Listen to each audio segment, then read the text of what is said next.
Hey, everybody. Welcome to the first daily Snap Take. We're going to be looking at a claim made by Marvel Snap Zone. I'm going to include the link to this tweet by Safety Blade over on Twitter. He's one of Marvel Snap Zone's writers. He's absolutely brilliant and fantastic at the game.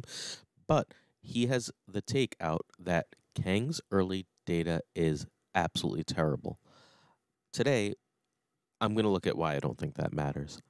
I think it's a bad take. I think Kang may be great, may be broken, but is absolutely all but certainly not terrible. Uh Kang is, in fact, not bad.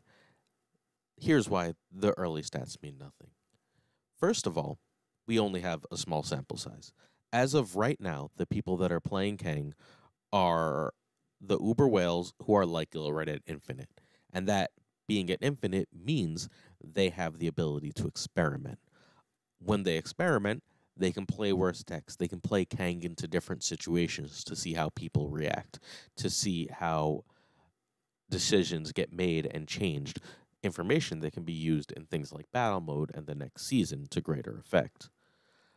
Further, a lot of the early games of Kang, and we know this from the wonderful Snap.fan Discord, is a lot of people were testing to see exactly how Kang worked, what Kang let you cancel, whether infinite combos could happen. And while people were doing that, they were constantly getting beat and retreating and running because in doing so, you're trying to set up a perfect situation and you're going to lose a lot of the games that you play on the way to get there. Those kinds of things absolutely destroy the statistical reliability we're dealing with here. But in addition to destroying that statistical reliability, the sample size of players that are playing this seriously is so small that we would have issues anyway.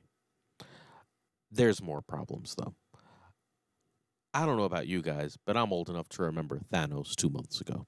When Thanos was first released, well, he was considered bad. Everyone wanted to play Galactus. Galactus had obvious, straightforward decks. Galactus was an obvious way to get to Infinite. For Thanos, it took both time, refinement, and then some nerfs to really push Thanos to the top of the meta. Will Kang be the same way? I'd argue yes. And the biggest reason is that right now, much like with Thanos, the right decks aren't being played with him, or at least are being played with him rarely. Most of what people are doing with Kang is just shoving him into decks. Kang favors certain strategies. He favors cards like Daredevil. He favors control cards like Shang-Chi. He favors go over the top decks that want to sneak around things like Red Skull. Is he that great in Thanos? I understand that the draw offsets the downside, but he doesn't really play into the game plan in many other ways, unless you're running a Valkyrie version. Stay tuned within the next couple days for a Valkyrie take. But as of right now, Kang doesn't have Kang decks. Kang is a card in other people's decks. This is a highly unique card. Figuring out exactly what works with it and exactly the right combinations is going to take time. When we do, we can start using this data more seriously.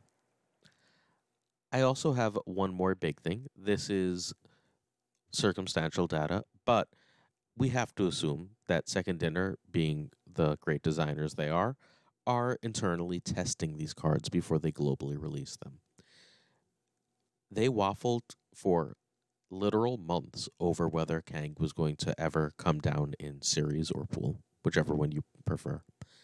For months, they said, we're not sure if he's going to come down from Series 5 to Series 4.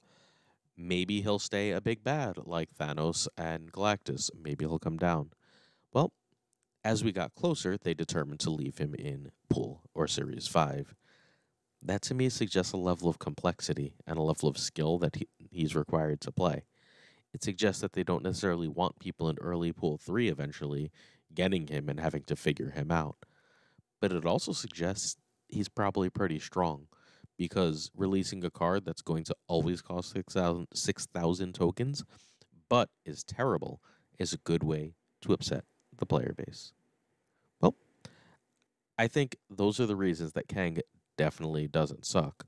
We'll get to the reasons I think he's actually kind of awesome as we go forward. Thanks for listening. Please like and sub, follow us at SnapJudgePod on Twitter, and make sure you watch the podcast.